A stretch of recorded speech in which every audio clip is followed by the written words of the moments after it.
Battery बची है। आप जब एक दूसरे से बात भी करते हैं तो कई बार ये कहते हैं कि मेरी बैटरी खत्म होने वाली है। अब आपको बिल्कुल यही तरीका अपने घर और अपनी जीवन शैली में भी अपनाना होगा, क्योंकि इस समय दुनिया की ऊर्जा भी लो बैटरी मोड में चली गई है। ऐसे में देश के 146 करोड़ लोगों को, यानी आप सबको, अब एनर्जी सेविंग लाइफस्टाइल अपनाना होगा। अब हम आपको इसके लिए आज कुछ सुझाव देना चाहते हैं। पहली सलाह आपके किचन से जुड़ी हुई है, क्योंकि हमारे देश में 87% एलपीजी का इस्तेमाल हमारे देश के घरों में होता है और हम 66% एलपीजी बाहर से खरीदते हैं।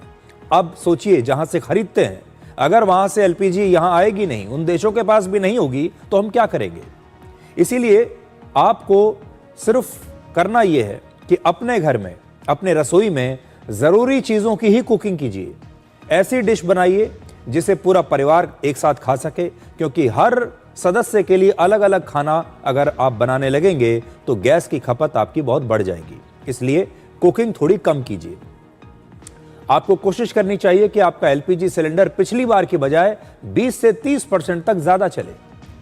जैसे आपका गैस सिलेंडर अगर 30 दिन तक चलता है आमतौर पर, तो कोशिश कीजिए कि इस बार वो 40 या 45 दिनों तक चले। दूसरी सलाह उन लोगों के लिए है जो गाड़ी या टू व्हीलर का इस्तेमाल करते हैं। अनावश्यक कामों के लिए कार और टू व्हीलर का इस्तेमाल अभी आप ना करें। थोड़े दिनों के लिए गाड़ी तभी निकालें जब बहुत ज़रूरी काम हो। आप कार पूल या बाइक पूल भी कर सकते हैं, जिसमें आप अपने दोस्तों के साथ 3-4 लोग मिलकर एक ही गाड़ी में जा सकते हैं, जिससे ईंधन बचेगा। अगर आपको ज़्यादा दूर नहीं जाना है तो साइकिल या वॉक करके भी जा सकते हैं, और हो सके तो पब्लिक ट्रांसपोर्ट का इस्तेमाल कीजिए। और अगर आप अपनी गाड़ी से कहीं लंबी दूरी की यात्रा की योजना बना रहे हैं तो इसे फिलहाल कुछ दिनों के लिए टाल दीजिए।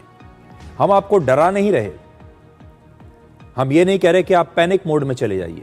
हमारे देश में एलपीजी, पेट्रोल या डीजल की कोई कमी इस समय नहीं है, लेकिन अगर आप अभी से अनुशासित रहेंगे, अपना ईंधन बचाएंगे, एलपीजी को बचा कर रखेंगे, तो इससे आपको भी फायदा होगा और देश को भी फायदा होगा। तेल संकट का असर सिर्फ पेट्रोल, डीजल और गैस पर ही नहीं पड़ता, बल्कि बिजली उत्पादन पर भी पड़ता है। इसीलिए आपको बिजली बचाने पर भी ध्यान देना चाहिए, और इसके लिए आप अपने घरों में इलेक्ट्रॉनिक डिवाइसेस का अब कम से कम इस्तेमाल करें। बहुत सारे लोगों ने अभी से ही एक एक्स्ट्रा सिलेंडर बचा कर रखना शुरू कर दिया है। इससे जो असली जरूरतमंद हैं उन तक गैस नहीं पहुंचेगी, और जिन्हें खास जरूरत नहीं भी है उनके घरों में एक सिलेंडर एक्स्ट्रा ऐसे ही रखा रहेगा।